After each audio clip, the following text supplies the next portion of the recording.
Wrong ಸೈಡ್ನಿಂದ ಕಾರೊಂದು ಬೈಕಿಗೆ ಡಿಕ್ಕಿ ಹೊಡೆದ ಪರಿಣಾಮ ಬೈಕ್ನಲ್ಲಿದ್ದ ಇಬ್ಬರು ಸವಾರರು ಗಂಭೀರ ಗಾಯಗೊಂಡ ಘಟನೆ ಬಿಸಿ ರೋಡ್ ಸಮೀಪದ ತಲಪಾಡಿ ಎಂಬಲ್ಲಿ ಶುಕ್ರವಾರ ಮಧ್ಯಾಹ್ನದ ವೇಳೆಗೆ ನಡೆದಿದೆ. ವಿಟ್ಲ ಮೂಲದ ನಿವಾಸಿ ಮಿಪ್ಸ್ ಸಂಸ್ಥೆಯ ವಿದ್ಯಾರ್ಥಿ ವಿಲ್ದಾಜ್ ಗಂಭೀರ ಗಾಯಗೊಂಡ ಬೈಕ್ ಸವಾರ ಎಂದು ತಿಳಿದುಬಂದಿದೆ. ಬೈಕ್ನಲ್ಲಿದ್ದ ಸಹಸವಾರನೂ ಗಾಯಗೊಂಡಿದ್ದು ಹೆಸರು ತಿಳಿದುಬಂದಿಲ್ಲ. ಇವರಿಬ್ಬರು ಅಡ್ಯಾರ್ನಲ್ಲಿ ಕಾರ್ಯಾಚರಿಸುತ್ತಿರುವ ಮಿಪ್ಸ್ ಸಂಸ್ಥೆಯ ಫೈರ್ ಆ್ಯಂಡ್ ಸೇಫ್ಟಿ ಕೋರ್ಸ್ ಕಲಿಯುತ್ತಿದ್ದರು.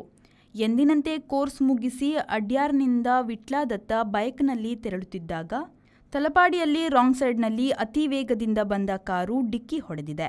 ಘಟನೆಯಿಂದ ಹೊಸ ಬೈಕ್ ನಜ್ಜುಗುಜ್ಜಾಗಿದೆ.